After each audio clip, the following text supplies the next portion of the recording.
bonjour à tous. Bienvenue à notre message biblique de ce dimanche matin au Bon Berger. Et ma prière pendant la semaine, nécessairement, alors que je me prépare et alors que je pense à la réception du message, c'est que Dieu puisse bénir abondamment, que Dieu puisse ouvrir notre intelligence, que Dieu puisse illuminer notre pensée et nous permettre de comprendre sa parole et de bénéficier de son œuvre dans notre cœur. Est-ce que vous connaissez un grand criminel qui est devenu un croyant en Jésus-Christ? Est-ce que vous avez entendu le témoignage d'un homme qui autrefois était méchant, peut-être cruel, et qui fut totalement changé par la nouvelle vie en Jésus-Christ? D'une personne qui nous aurait fait peur juste par sa réputation, juste en considérant qui il était et qu'on entendait les détails de sa vie passée, même peut-être sa vie présente, que ça nous aurait beaucoup affecté, que ça nous aurait même intimidé. Ce matin, j'aimerais vous présenter un tel homme. À l'époque du Nouveau Testament, il y avait un témoignage qui circulait parmi les chrétiens concernant un homme violent et un homme méchant qui était venu à Jésus-Christ et qui était devenu un héros de la foi. J'aimerais vous encourager ce matin à tourner dans la première épître à Timothée. La première épître à Timothée au chapitre 1 pour apprendre concernant ce grand changement de vie d'un homme qui était redouté parmi les chrétiens, d'un homme que lorsqu'on lui parlait qu'il venait en ville puis qu'il venait assister à l'assemblée chrétienne, que les gens ne voulaient pas, ils avaient peur et que ça prenait même les apôtres pour confirmer sa conversion, pour confirmer ce changement de vie-là. Ici, on voit le témoignage de cet homme-là, certainement que vous avez compris, l'apôtre Paul lui-même, qui était Saul de Tarse avant son salut. Et on voit ce témoignage dans 1 Timothée, chapitre 1, et surtout cette transformation d'un grand criminel par l'œuvre de Jésus-Christ. Et vous allez voir tellement une grande transformation qu'il dit, à cause de mon salut, on peut avoir confiance que Dieu peut sauver n'importe qui.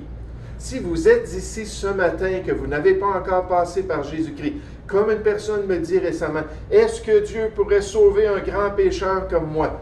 J'aimerais vous dire, ce grand criminel nous montre que Dieu peut sauver n'importe qui. 1 Timothée chapitre 1, à partir du verset 12, Paul nous dit, « Je rends grâce à celui qui m'a fortifié, à Jésus-Christ notre Seigneur, de ce qu'il m'a jugé fidèle en m'établissant dans le ministère. Moi qui étais auparavant, dans le Nouveau Testament, autrefois, auparavant, souvent ça parle de la vie avant Jésus-Christ. Moi qui étais auparavant un blasphémateur, un persécuteur, un homme violent. Un homme qui prenait toute son énergie, puis toutes ses capacités, puis toute l'autorité qu'il avait reçue pour faire souffrir l'Église de Jésus-Christ. Un homme violent. Mais j'ai obtenu miséricorde, parce que j'agissais par ignorance dans l'incrédulité. Et la grâce de notre Seigneur a surabondé avec la foi et l'amour qui est en Jésus-Christ. Au lieu d'être un homme violent, au lieu d'être un persécuteur, maintenant, je marche par la foi et je marche dans l'amour. Je suis en train d'être une bénédiction pour les gens autour de nous. Verset 15. C'est une parole certaine et entièrement digne d'être reçue. Et on sait d'après l'histoire que c'était un proverbe chrétien qui était répandu à travers l'Empire romain. C'est une parole certaine et entièrement digne d'être reçue, que Jésus-Christ est venu dans le monde pour sauver les pécheurs, pour sauver les persécuteurs, pour sauver les hommes violents, dont je suis le premier. Puis le mot, ça veut dire celui qui est au bout de la ligne, n'est-ce pas? Celui qui est à la tête des hommes violents et des hommes méchants. Il dit, moi j'étais le pire, parce que j'ai persécuté l'Église de Jésus-Christ. Mais, verset 16, j'ai obtenu miséricorde, afin que Jésus-Christ fasse voir en moi le premier toute sa longanimité, et qu'il a été patient envers Saul de Tarse, et qu'il a usé de patience envers lui parce qu'il ne voulait pas qu'il périsse, il voulait qu'il se repente. Puis il dit, à cause de ça, j'ai été le premier de toute sa longanimité, sa longue patience, sa persévérance, pour que je serve d'exemple à ceux qui croiraient en lui pour la vie éternelle. Au roi des siècles, immortel, invisible, seul Dieu, soit honneur et gloire au siècle des siècles, éternellement. Amen. Le grand expositeur biblique William Burkitt a dit concernant le témoignage de Paul ici. Il a dit « Quel prodigieux pécheur Paul se représente avant sa conversion, avant son salut. J'étais blasphémateur, persécuteur et injurieux. Blasphémateur, le plus haut péché qu'il put commettre contre Dieu. Persécuteur, le plus haut péché qu'il peut commettre contre les saints, contre l'Église. Injurieux, la plus haute méchanceté contre le genre humain. Péché d'une culpabilité si aggravée et si accumulée qu'il ne leur manquait qu'un ingrédient, à savoir une connaissance suffisante pour les rendre des péchés contre le Saint-Esprit. Donc, selon lui, et dit Paul était rendu juste à la limite de la patience de Dieu. Il allait traverser cette ligne-là invisible bientôt, qui allait le rendre au-delà du salut de Dieu. Une personne qui ne peut pas se repentir et qui attend juste le juste jugement de Dieu. D'après cet auteur-là, il dit « Étonnez-vous au ciel de la grande et infinie miséricorde de Dieu envers les grands pécheurs. Même les persécuteurs et les blasphémateurs peuvent être et sont parfois convertis et ramenés à Dieu. » Oh, ce matin, j'aimerais qu'on puisse considérer ce témoignage-là d'un homme violent. J'aimerais qu'on puisse apprendre un peu plus sur la grâce et la miséricorde de notre Dieu. Puis avant tout, j'aimerais qu'on puisse saisir qu'on peut passer d'un homme violent à un serviteur de Dieu. C'est possible par la grâce de Dieu. C'est possible par le salut en Jésus-Christ de passer d'une personne qui était tellement un ennemi de l'humanité, tellement un ennemi de l'Église, un ennemi du peuple de Dieu, et devenir un serviteur de Dieu. Et Paul avait été certainement un homme violent contre les enfants de Dieu, et il était certainement devenu un serviteur de Dieu et un serviteur de l'Église de Jésus-Christ. Ce fut toute une transformation intense et durable dans sa vie.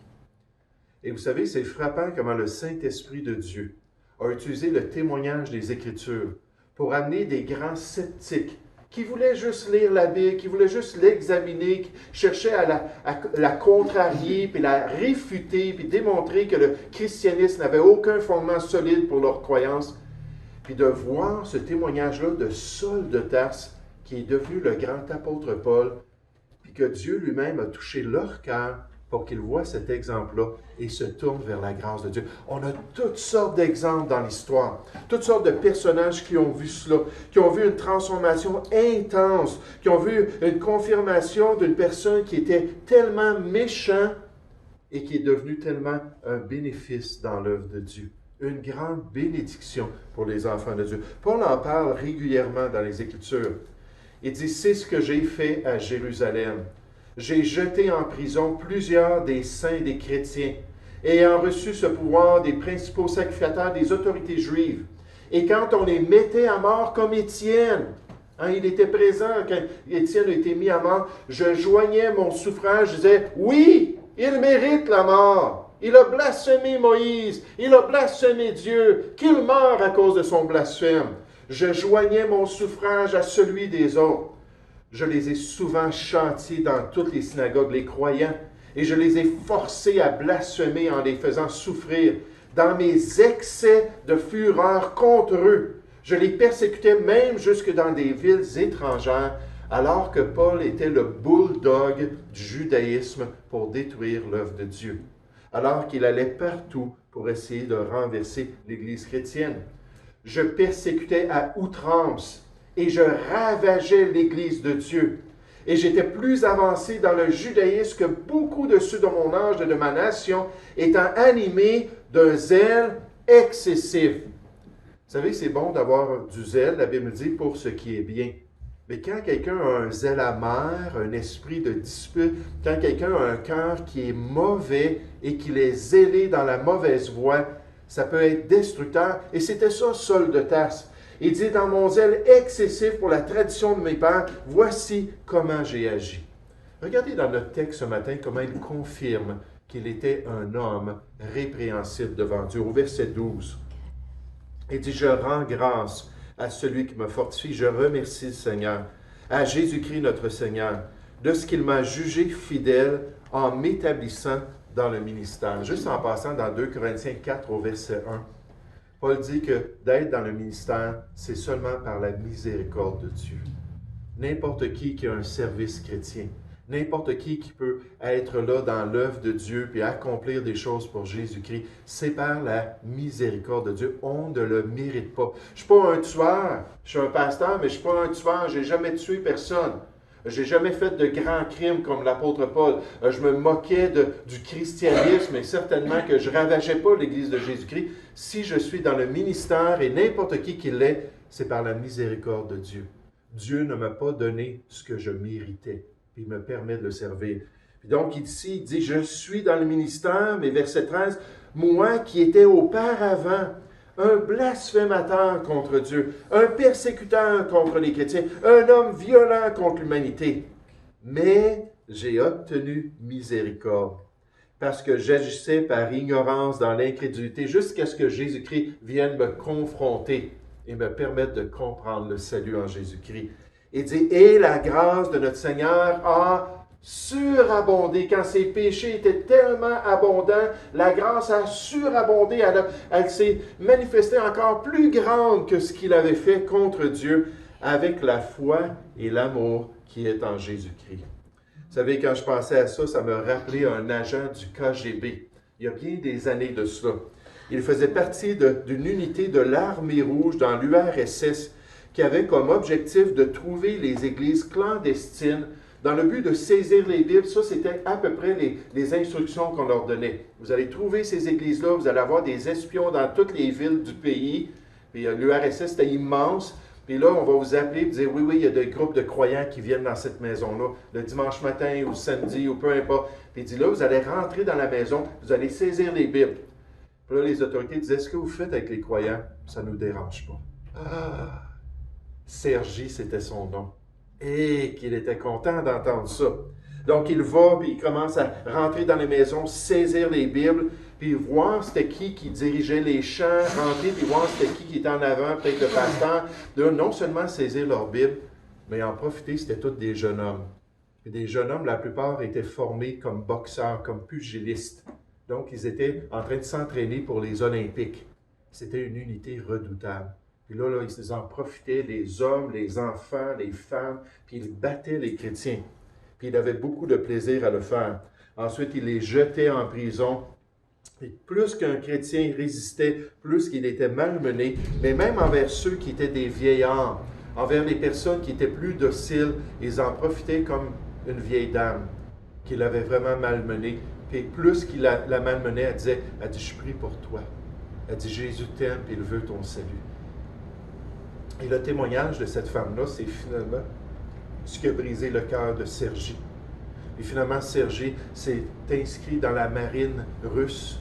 Puis lorsque un des bateaux de la marine russe était près de la Colombie-Britannique, il a sauté du bateau. Il dit, je ne peux plus rester là. Il dit, j'ai fait du mal à des gens qui ont quelque chose que moi, je n'ai pas.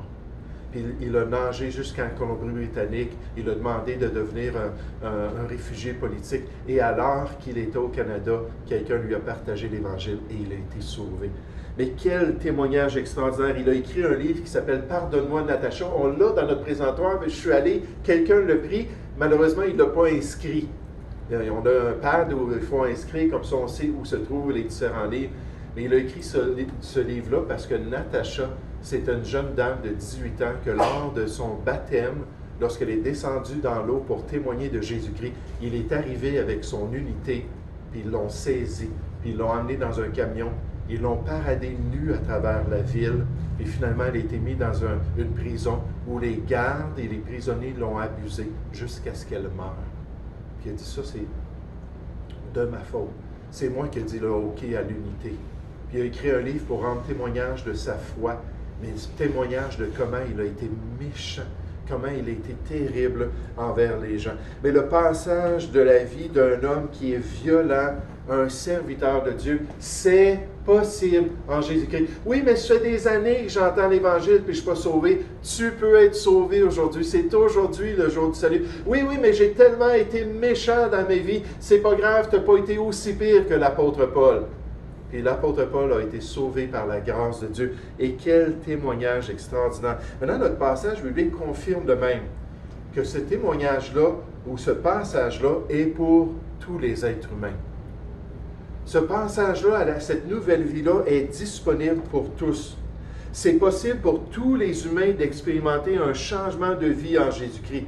C'est possible d'être transformé, même si on n'a pas eu un vécu ou une vie antérieure violente et méchante. Mais il faut comprendre que devant Dieu, on est quand même condamné. La Bible nous dit que si on fait des choses, même juste dans notre cœur, en motivation, Matthieu, chapitre... Oh, là, j'ai un blanc de mémoire, chapitre 5. Jésus dit ça, si dans ton cœur, tu regardes ta voisine et dans ton cœur, tu couches avec dans ton cœur, même si tu n'as pas été dans un lit avec elle, aux yeux de Dieu qui voit le cœur, ton intention était adultère. Tu es condamné. Ce n'est pas juste les actions. J'ai jamais fait un vol de banque, les gens vont dire. J'ai jamais fait un grand crime. Oui, mais tous les menteurs sont condamnés dans la parole de Dieu. Si tu t'es fâché contre ton prochain, puis tu as voulu lui faire du tort, aux yeux de Dieu, tu es comme un meurtrier. C'est juste les circonstances, comme un ami Michel. Malheureusement, Michel avait eu une situation dans sa vie, il s'était enivré, puis à un moment donné, il s'est réveillé le lendemain matin, puis sa copine était morte à côté de lui. Puis il a appelé les autorités, puis il a dit, je viens de tuer ma copine, mais il ne voulait pas tuer sa copine, mais là, il s'était enivré. La circonstance de la boisson a fait ressortir de la haine. On n'a aucune idée de ce qui s'est produit, et il a été en prison. Et gloire à Dieu, son frère lui a témoigné pendant qu'il était en prison et il a connu cette nouvelle vie-là en Jésus-Christ. Dieu dit, dans tes intentions même, dans tes désirs intimes, si ce n'est pas à 100% ce que moi je veux, tu es condamné, tu es un pécheur. Je parlais avec quelqu'un cette semaine, on parlait de tout ce qui se vit en ce moment, toutes les injustices, toutes les personnes qui sont en train de persécuter dans différents pays, des autres, les génocides contre des minorités, puis en Chine contre les musulmans, puis toutes sortes de choses qu'on voit, beaucoup de violence. Là, la personne me disait ça, mais j'ai dit, mais toi, est-ce que tu es un pécheur? Là, je voyais qu'il y avait comme un petit questionnement. Là, il a fallu que je présente ce que Dieu nous montre pour voir que, car tous ont péché et sont privés de la gloire de Dieu. Tous sont condamnés devant Dieu. J'ai dit, si tu violes seulement un commandement de Dieu, tu es un pécheur. C'est comme une chaîne avec une grande lampe. Il faut couper combien de maillons pour que la lampe tombe? Dites-moi. Un. Mais si tu as fait juste une chose de mauvaise dans ta vie, ce n'est pas tout ce que tu as fait de bon le problème. C'est tes péchés le problème. Mais à ce moment-là, tu deviens condamné devant Dieu. Mais on voit que cet exemple-là d'un homme violent nous montre que tout le monde peut goûter à cette nouvelle vie-là qui se trouve en Jésus-Christ. On nous dit dans les Écritures, Dieu, notre Sauveur, veut que tous les hommes soient sauvés et parviennent à la connaissance de la vérité. En fait, il annonce à tous les hommes en tout lieu qu'ils ont à se repentir. J'expliquais ça alors que je prêchais l'Évangile il y a 2 semaines. Se repentir, c'est changer le disque dur, puis en mettre un autre. Mettre le disque dur de Dieu. Enlever nos propres idées, puis mettre les idées de Dieu. Être prêt à nous détourner de notre religion, être prêt à nous détourner de notre manière de voir le péché, de notre manière de comprendre le Dieu d'amour. Jamais Dieu punirait une personne, jamais Dieu châtierait un pécheur. Il dit non, Dieu, c'est pas un Dieu bonasse. Il nous dit qu'il est un Dieu qui est juste et saint. Et on doit comprendre ça, puis on doit accepter de se repentir pour pouvoir expérimenter la transformation, pour pouvoir passer de notre ancienne vie à une nouvelle vie qui se trouve en Jésus-Christ. Une nouvelle vie grâce à son salut. Regardez dans notre passage biblique, et juste en passant, en tant que chrétien, il faut se rappeler que c'est notre responsabilité de guider les gens vers ce choix-là. Nous sommes les témoins du salut en Jésus-Christ. Comme Paul, on peut dire un jour, Jésus m'a montré qui j'étais. Un jour, Jésus a confronté mon péché et m'a permis de passer par sa grâce pour recevoir cette nouvelle vie. Regardez au verset 15 dans notre texte. C'est une parole certaine et entièrement digne d'être reçu. S'il y a quelque chose dans lequel on peut se confier, c'est cette réalité-là. Puis Paul, lui, l'avait expérimenté, il savait que c'était vrai. C'est une parole qui est certaine, entièrement digne d'être reçue, que Jésus-Christ est venu dans le monde pour sauver, délivrer les pécheurs de la justice de Dieu. Le salaire du péché, c'est la mort, et Dieu doit être juste envers ce qu'on fait de mal. Puis Jésus-Christ est venu pour nous délivrer, puis Paul le dit, dont je suis le premier des pécheurs, en tête de ceux qui ont offensé Dieu. Mais j'ai obtenu miséricorde, afin que Jésus-Christ fasse voir en moi le premier toute sa longanimité, pour que je serve d'exemple à ceux qui croiraient en lui pour la vie éternelle. On peut être sauvé aujourd'hui même. La Bible nous dit que c'est aujourd'hui le jour du salut. On peut reconnaître devant Dieu que nous sommes coupables, que nous avons transgressé la loi de Dieu. On peut inviter Jésus à venir dans notre vie et expérimenter cette transformation puissante qui se trouve en Jésus-Christ. Et on peut lui demander maintenant même de venir dans notre cœur et de nous créer une nouvelle créature en Jésus-Christ. Après la Deuxième Guerre mondiale, lorsque les dirigeants nazis ont passé au tribunal de Gutenberg, 1945-1946, on a tous regardé les crimes de ces grands dirigeants-là du nazi. Puis après que ça soit terminé, les juges ont dit, OK, on va donner la sentence, puis on va dire qui va être exécuté, puis qui va aller en prison pour le restant de leur vie. Et pendant que ces dirigeants-là étaient en prison, il y a un homme, c'était le major Guédéric, un major américain, qui a été contacté parce qu'il était un aumônier. C'était un chrétien qui travaillait dans les prisons. Puis on lui a demandé d'aller en Allemagne et de pouvoir aller parler à ces gens-là. Et donc, il a commencé à vouloir parler à tous ces dirigeants-là, coupables probablement de la mort de milliers de personnes. Puis là, il y a une bonne partie de ces dirigeants-là qui ont dit « ça ne nous intéresse pas ». On a fait ce qu'on devait faire, on a suivi les autorités, on n'a rien à se reprocher. Puis si on nous condamne, c'est fautif parce que c'était bien ce qu'on faisait. Puis des gens non repentants, des gens avec des cœurs non contris. Mais il y a une partie de ces dirigeants-là, des généraux, tout ça, qui ont dit « oui, j'aurais besoin que tu viennes me parler ». Puis pendant des semaines et des mois, il est allé partager avec ces gens-là la bonne nouvelle du Seigneur Jésus. Et le Seigneur Jésus a commencé à attendrir les cœurs. Le Seigneur Jésus a commencé à disposer ces gens-là et plusieurs d'entre eux se sont tournés vers la croix du Calvaire. Des fois, juste des jours avant leur exécution ou des jours avant leur emprisonnement pour le restant de leur vie. Oh, ce n'était pas des gens qui cherchaient à avoir de la pitié. Des fois, on voit ça, hein? Ben j'ai connu Dieu, là. Ils vont demander au juge, là, je suis rendu un bon citoyen, pouvez-vous me permettre de sortir? Non, c'était des gens qui reconnaissaient, comme le larron sur la croix, n'est-ce pas? Il y en a un à côté de Jésus, il dit, moi, là, je ne mérite pas du tout ce que je suis en train de vivre. Puis si tu es le Fils de Dieu, fais-moi descendre ici, je veux m'en aller chez moi. Puis l'autre, il disait, non, on mérite.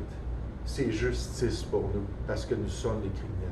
Jésus, souviens-toi de moi quand tu vas venir dans ton règne. Je veux faire partie de ceux qui te connaissent personnellement.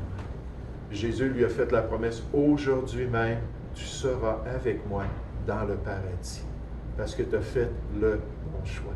Et de tous ces généraux-là, on voit ceux qui étaient disposés, ceux qui étaient ouverts, ceux qui ont dit, oui, je veux avoir cette nouvelle vie-là. Oui, je suis prêt à me repentir, changer le disque dur, puis accepter la révélation de Dieu comme disque dur, n'est-ce pas? Et je suis prêt à me confier dans ce que Jésus a fait, qu'il m'aime et qu'il est mort pour moi. Jésus, dans son ministère, disait aux gens, repentez-vous. Ça, c'est essentiel à travers les Écritures. Changez votre disque dur, changez votre perspective, changez la direction de votre vie. Repentez-vous, acceptez ce que Dieu dit et croyez à la bonne nouvelle, croyez à l'Évangile, croyez que Jésus est mort pour toi, pour tes offenses, pour tes péchés, afin de connaître cette nouvelle vie-là. Paul, dans tout son ministère, alors qu'il avait goûté à cette transformation extraordinaire, a dit, « J'ai prêché la repentance envers Dieu partout et la foi envers notre Seigneur Jésus-Christ. » Puis en fait, pour tous les chrétiens, c'est notre message, la repentance et le pardon des péchés qui doit être prêché à toutes les nations en Jésus-Christ, alors qu'on cherche à influencer les gens pour qu'ils se tournent vers Dieu. Pour que chacun de nous puissions bénéficier de cette œuvre merveilleuse en Jésus-Christ, cette œuvre qui change les vies et qui transforme l'existence des pécheurs, il faut faire le choix aujourd'hui. Et là, je dis ça, c'est certain que certains vont l'entendre sur Internet, certains qui sont ici, on vous dit, oui, mais moi, je suis déjà un enfant de Dieu. Moi, je peux lever ma main et dire, oui, un jour, j'ai mis ma foi en Jésus-Christ. Quand Jésus m'a sauvé, je peux vous dire, c'était dans telle et telle année, peut-être pas le mois ou le jour, mais je sais qu'un jour, Jésus est venu dans ma vie. Mais vous savez, dans l'Église chrétienne, il faut toujours ramener cette décision-là. Parce qu'il va toujours y avoir des personnes qui vont venir dans l'Assemblée qui n'auront pas fait ce choix-là. Le grand prédicateur Charles Spurgeon a dit, à tout moment, dans mes messages, à travers toute ma carrière, j'ai toujours inséré l'Évangile. Parce que je me suis toujours dit, il y a peut-être quelqu'un parmi nous. Et lui, c'était une église de 6-7 000 personnes à Londres. Il dit, il y a peut-être quelqu'un parmi nous qui n'a pas encore fait ce choix.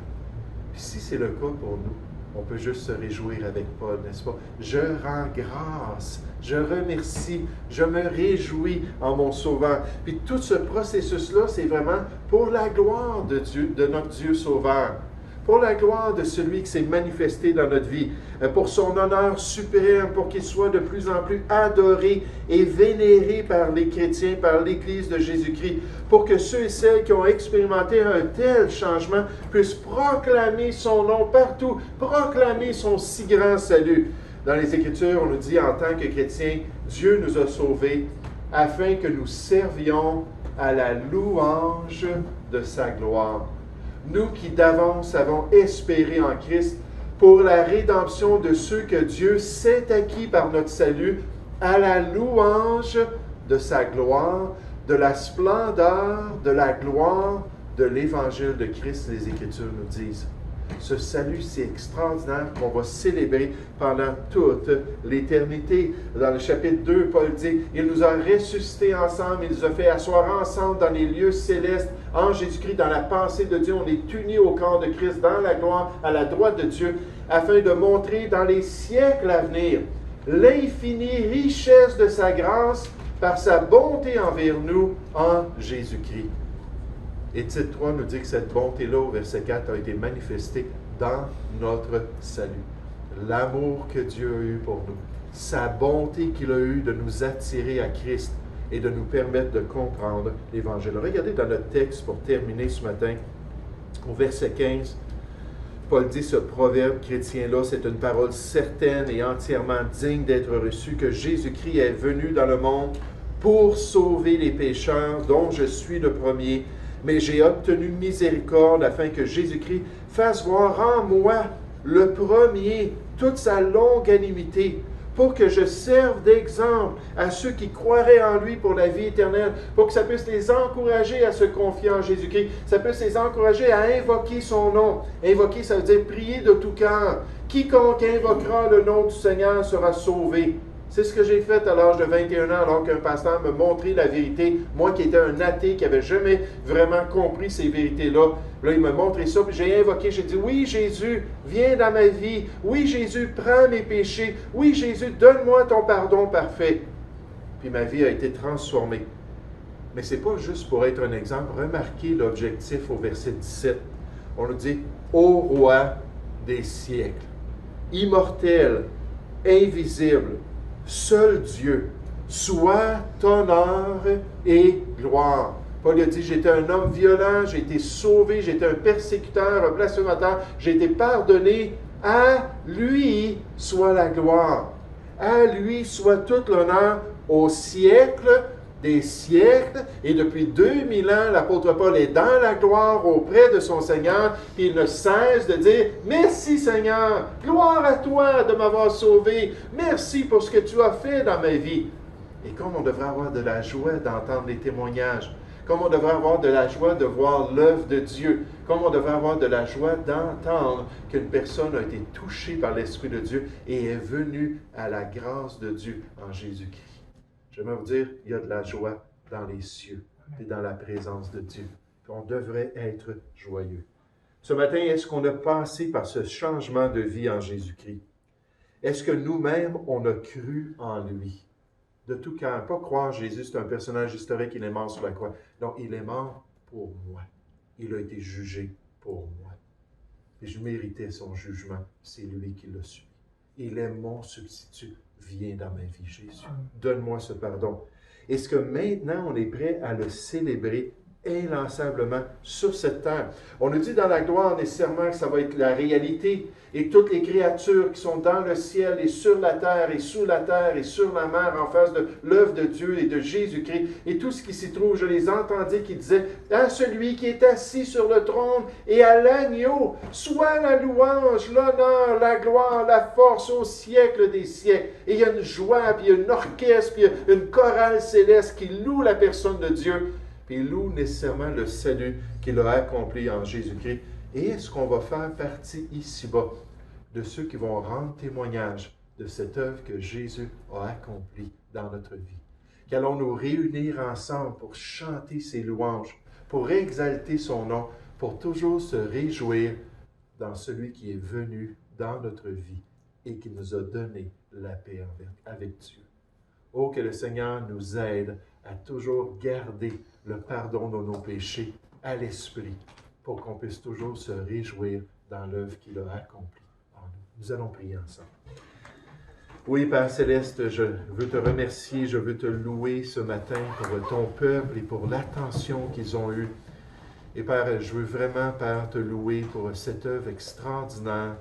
Le Seigneur Jésus, le Fils unique de Dieu, celui dont les activités remontent dans l'éternité passée et qui est venu dans ce monde, qui a pris un corps comme le nôtre, qui s'est incarné et qui est venu pour offrir ce corps, pour sacrifier ce corps sur la croix, pour pouvoir monter après dans les cieux et te présenter ce sang expiatoire, ce sang qui couvre le péché de ceux qui se tournent vers lui, et ce salut qui est parfait, offert encore aujourd'hui gratuitement par le Dieu Tout-Puissant et le Dieu vivant. Ô Père Céleste, qu'on se tourne vers Jésus-Christ. Et si nous sommes sauvés ce matin, si nous savons que nous sommes passés de la mort à la vie, si nous avons goûté à la paix de Dieu, qu'on puisse te célébrer quotidiennement.